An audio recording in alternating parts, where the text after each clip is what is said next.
Selamat pagi teman-teman. Jadi hari ini kita akan masuk ke materi baru yaitu mengenai energi dalam sistem kehidupan. Nah, untuk pembelajaran hari ini kita akan mempelajari tentang energi dan bentuk-bentuk energi.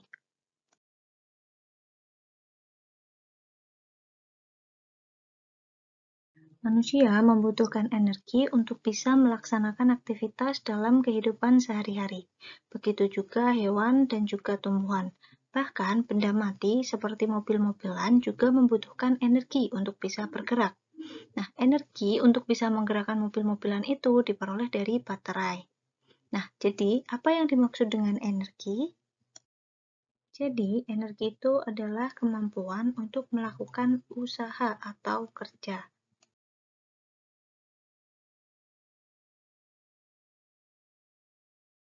Energi memiliki beberapa bentuk, di antaranya ada energi potensial, energi kinetik, energi mekanik, energi kimia, energi listrik, energi kalor, energi cahaya, dan masih banyak bentuk-bentuk energi lainnya.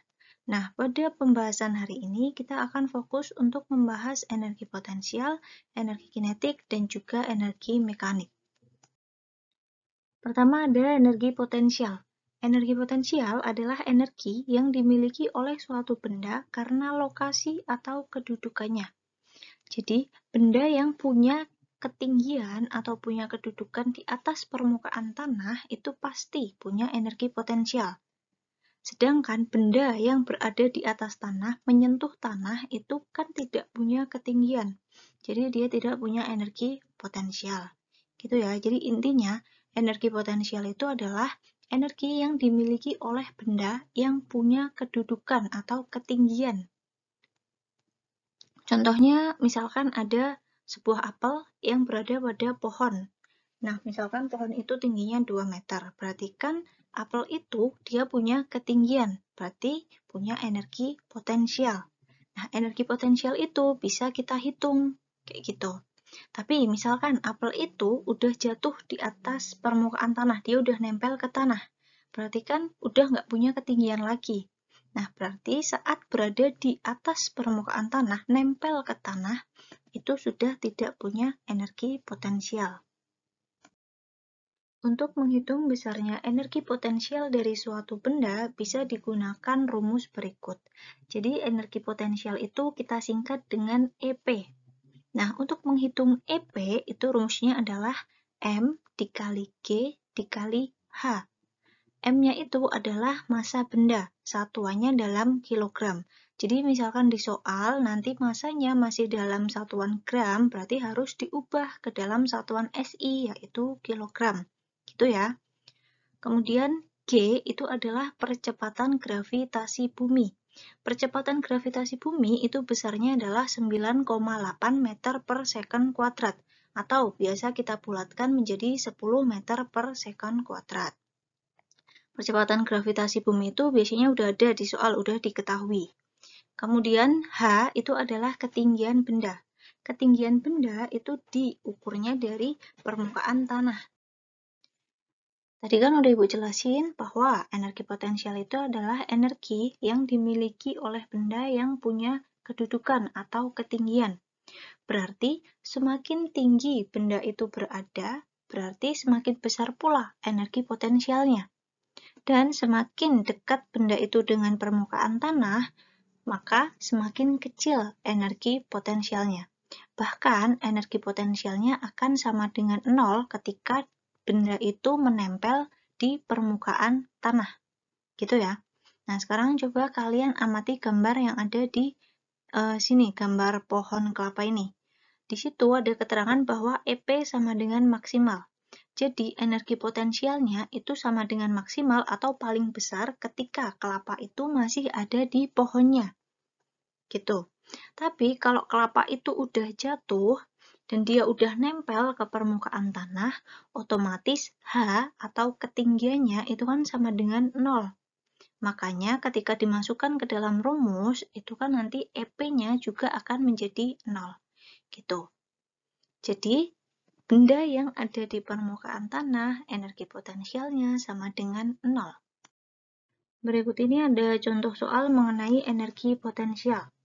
Jadi, sebuah benda bermasa 3 kg dan berada pada ketinggian 5 meter di atas permukaan tanah. Jika besar percepatan gravitasi bumi adalah 10 meter per second kuadrat, tentukan energi potensialnya. Kalau menemui soal kayak gini, itu jangan lupa ditulis, diketahui, dan ditanyakannya. Terus rumusnya juga harus disertakan.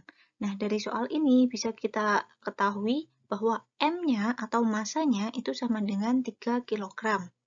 Kemudian H atau ketinggiannya adalah 5 meter. Kemudian G atau percepatan gravitasi buminya adalah 10 meter per second kuadrat. Dan yang ditanyakan adalah EP.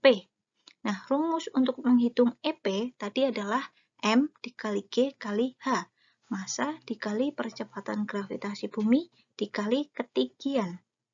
Masukkan aja angkanya tadi. 3 kg dikali 10 meter per second kuadrat dikali 5 meter. Hasilnya adalah 150 Joule. Sebuah apel bermasa 150 gram berada di pohonnya.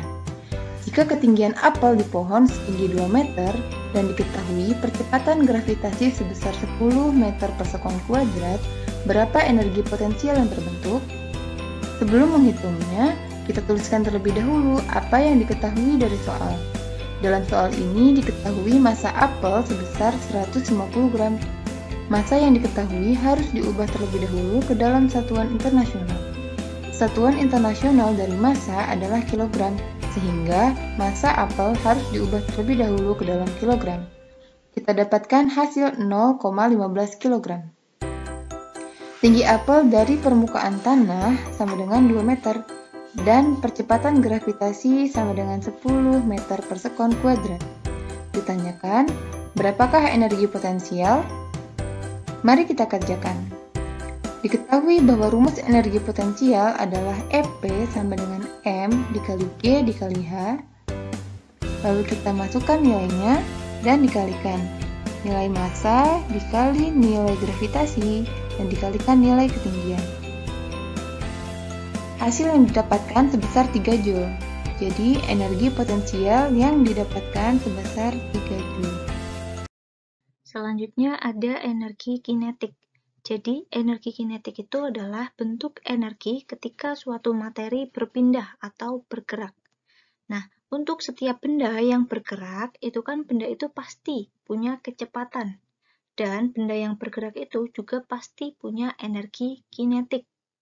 Gitu ya. Jadi, energi kinetik itu adalah energi yang dimiliki oleh benda yang bergerak. Berikut ini adalah rumus yang bisa kita gunakan untuk menghitung besarnya energi kinetik. Jadi energi kinetik kita tulis dengan EK. Nah, untuk menghitung EK itu rumusnya adalah setengah dikali M dikali V kuadrat. M-nya adalah massa benda, satuannya dalam kilogram.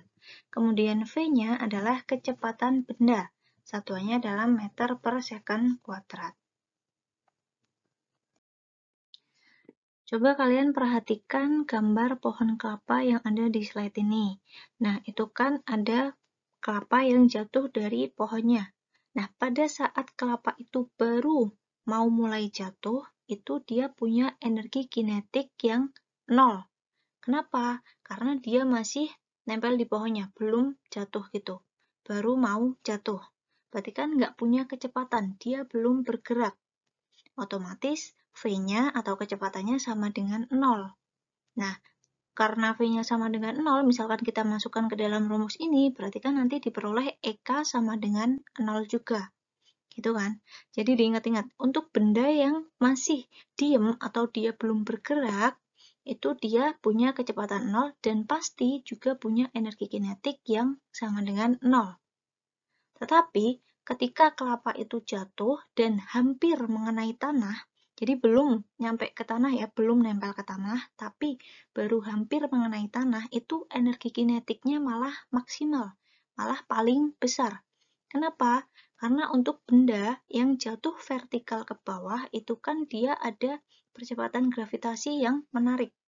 Sehingga benda itu bergeraknya akan menjadi semakin cepat. Jadi kecepatannya semakin besar, semakin dia mendekati tanah. Gitu. Makanya V-nya itu semakin besar. Dan energi kinetiknya otomatis juga akan semakin besar. Gitu ya. Jadi saat dia masih diam, itu energi kinetiknya 0. Tetapi saat mendekati tanah, itu energi kinetiknya malah paling besar. Ini adalah contoh soal mengenai energi kinetik. Soalnya yaitu sebuah sepeda yang masanya 40 kg bergerak dengan kecepatan 10 meter per sekon. Tentukan besar energi kinetik sepeda tersebut. Jadi dari soal ini bisa diketahui bahwa M atau massa itu sama dengan 40 kg. Kemudian V-nya atau kecepatannya adalah 10 meter per sekon. Yang ditanyakan adalah EK. Nah, rumus untuk menghitung EK tadi adalah setengah dikali M dikali V kuadrat. Jangan lupa, V-nya itu dikuadratkan. Nah, kita masukkan aja angkanya. Setengah dikali masanya tadi 40 kilo dan kecepatannya adalah 10 meter per sekon. Jangan lupa kecepatannya itu dikuadratkan. Berarti nanti hasilnya jadi setengah dikali 40 kali 100. 100-nya diperoleh dari 10 dikuadratkan ya. Nah, nanti hasilnya energi kinetiknya sama dengan 2000 Joule. Seorang pembalap sepeda mengendarai sepedanya dengan kecepatan 4 meter per sekon. Jika massa pembalap dan sepeda sebesar 75 kg, berapakah besar energi kinetik yang terbentuk? Sebelum menghitungnya, kita tuliskan terlebih dahulu apa yang diketahui dari soal. Dalam soal ini, diketahui massa pembalap dan sepeda sama dengan 75 kg, dan kecepatan pembalap sama dengan 4 meter per sekon. Ditanyakan, berapakah energi kinetiknya? Mari kita selesaikan bersama.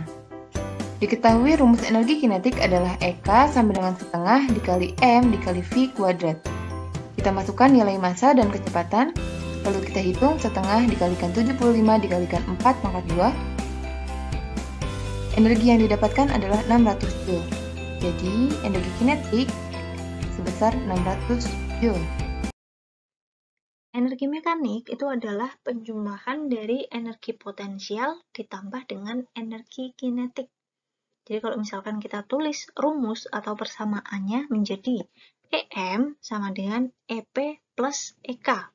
EM-nya adalah energi mekanik, EP-nya adalah energi potensial, dan EK-nya adalah energi kinetik. Nah, energi mekanik itu dimanapun, di titik manapun, itu besarnya sama.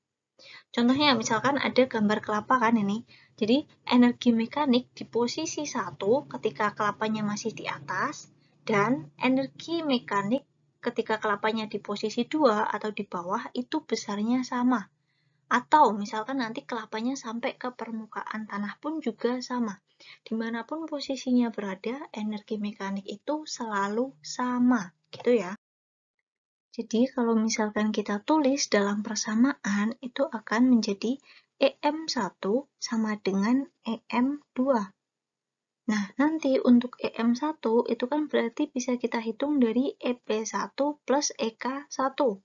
Sedangkan untuk EM2 itu bisa kita hitung dengan EP2 plus EK2. Coba kalian perhatikan gambar. Jadi di sini ada sebuah kelapa yang jatuh dari posisi A, yaitu posisi ketika dia masih di pohonnya. Di situ ketinggiannya adalah 20 meter. Sampai dia ke posisi C. Posisi C itu adalah posisi saat dia menyentuh tanah gitu. Nah, berarti ada beberapa konsep yang harus kalian pahami.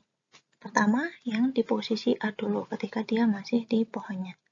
Ketika kelapanya masih berada di pohon atau di posisi A itu, berarti kan kelapanya belum jatuh, kelapanya belum bergerak. Otomatis V-nya atau kecepatannya itu sama dengan 0. Kalau kecepatannya sama dengan 0, otomatis energi kinetiknya juga 0. Tetapi energi potensialnya atau EP-nya itu maksimum. Kenapa? Karena di sini dia ketinggiannya ketinggian maksimum daripada ketinggian lain ketika kelapanya udah jatuh. Kan nanti semakin ke bawah ketinggiannya semakin berkurang. Gitu ya. Jadi kalau di posisi A itu EP-nya yang maksimal. tetapi EK-nya sama dengan 0. Sebaliknya, ketika di posisi C itu kan dia udah jatuh dan mengenai tanah gitu. Otomatis gantian hanya atau ketinggiannya yang 0 karena dia udah menyentuh tanah gitu. Berarti ketinggiannya sama dengan 0. Dan kalau ketinggiannya 0 berarti energi potensialnya jadi 0. Tetapi di sini EK-nya yang maksimum. Kenapa EK-nya bisa maksimum? Karena ketika benda itu jatuh dari atas ke bawah, itu kan nanti kecepatannya akan semakin bertambah. Jadi di sini V-nya akan semakin besar dan menyebabkan EK-nya juga maksimal. Gitu ya. Jadi diingat-ingat kalau di posisi bawah ketika dia menyentuh tanah itu EP-nya yang 0, EK-nya yang maksimal. Itu. Jadi kebalikannya dari yang posisi A tadi. Kemudian ada posisi B. Posisi B itu adalah posisi di antara dia di atas permukaan tanah, nempel ke tanah, sama yang masih di pohon tadi. Bisa ketinggiannya seperti di gambar ini, 4 meter, atau misalkan 8 meter, ataupun berapapun. Kalau di posisi tengah kayak gitu, dia punya EP dan juga punya EK. Maksudnya EP-nya nggak 0, EK-nya juga nggak 0. Jadi ada nilainya semua. Beda kayak posisi A sama C tadi. Kalau posisi A, EK-nya yang 0, EP-nya maksimal. Kalau yang C, EP-nya yang 0, EK-nya yang maksimal. Gitu kan? Tapi kalau di posisi tengah, itu EP-nya ada nilainya, EK-nya juga ada nilainya. Nggak ada yang 0. Gitu. Untuk benda yang jatuh dari atas ke bawah, ini konsepnya sama kayak yang kelapa tadi.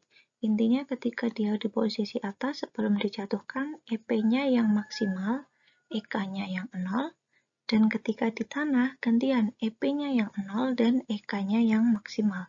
Kalau di posisi tengah itu EP-nya ada nilainya dan EK-nya juga ada nilainya, nggak ada yang 0. Itu yang harus kalian ingat.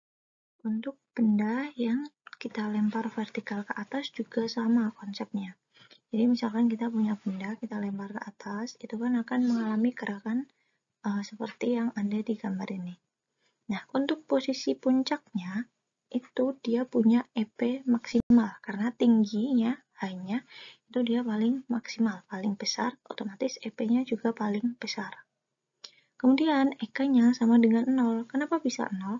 Karena kalau benda kita lempar dari bawah ke atas, itu kan nanti kalau udah posisi tertentu, dia akan berhenti, kemudian dia akan kembali turun ke bawah kan. Nah, posisi berhenti itu tadi adalah posisi puncak ini. Nah, jadi kecepatannya ketika di posisi puncak itu, dia 0, karena kan sempat berhenti gitu, baru turun lagi. Makanya EK-nya sama dengan 0. Tapi untuk posisi yang di bawah, yang dia menyentuh tanah itu, EP-nya yang 0 dan EK-nya yang maksimal, kayak yang Ibu udah jelasin tadi. EP-nya bisa 0 karena ketinggiannya sama dengan 0 karena dia udah menyentuh tanah, dan EK-nya maksimal karena benda yang jatuh dari atas itu, dia kecepatannya semakin besar. Gitu. 1. Buah kelapa jatuh dari pohon seperti gambar berikut. Ini ketinggiannya 20 meter ya teman-teman. Kecepatan kelapa yang masanya 2 kg sesaat sebelum mencapai tanah adalah titik-titik meter per sekon. Nah, ini kita tulis dulu tuh yang diketahui. Masanya 2 kg. Terus G-nya 10 ya teman-teman, 10 meter per sekon kuadrat. Terus H-nya ini ketinggiannya 20 meter. Pertanyaannya tuh kecepatannya berapa? Ini kecepatannya berapa? Nah, kita ingat tuh gambar yang di sini teman-teman. Jadi kalau di titik tertinggi kan ini kelapanya di sini masih diam.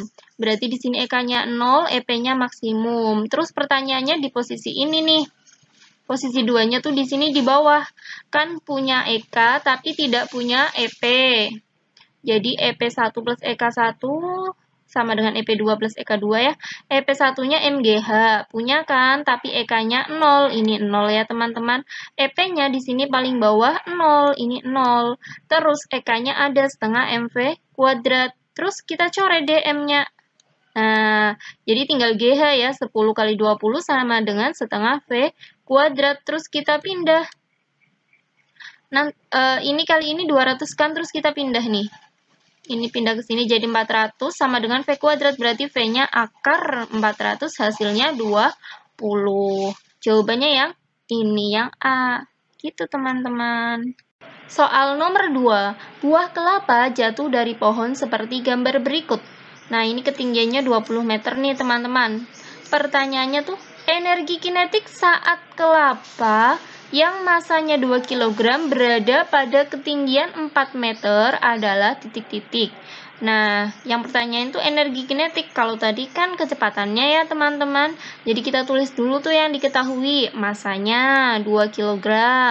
G-nya ini 10 meter per sekon kuadrat. Ketinggiannya di sini H1-nya kita tulis H1 ya 20 meter. Ini H2-nya tuh 4 meter. Jadi ketinggian 4 meter tuh energi kinetiknya berapa gitu. Kita ingat gambarnya ya teman-teman, berarti itu posisi satunya yang di sini, posisi duanya yang di sini gitu kan. Nah, langsung aja deh ditulis EP1 plus EK1 sama dengan EP2 plus EK2.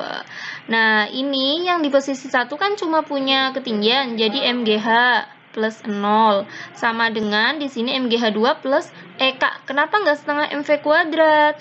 Karena pertanyaannya EK, jadi kita tulis aja EK gitu. Ini berarti ini nggak bisa dicoret ya M-nya, jadi ditulis 2 kali 10 kali 20 sama dengan ini 0, jadi nggak usah ya teman-teman. M-nya ini 2 kali 10 kali H2-nya tuh 4, ini plus EK. Ini dikalikan 400, ini kali ini 80 plus EK2. Jadi ini pindah ke sini jadi negatif kan teman-teman. Terus tinggal dikurangin deh. 400 dikurangin 80, 320 Joule. Jadi jawabannya yang C. Gampang kan teman-teman? Jadi teman-teman ingat tuh kalau di titik tertinggi EP, di titik terendah EK, di tengah EP dan EK. Maksudnya di antara tertinggi dan terendah ya teman-teman.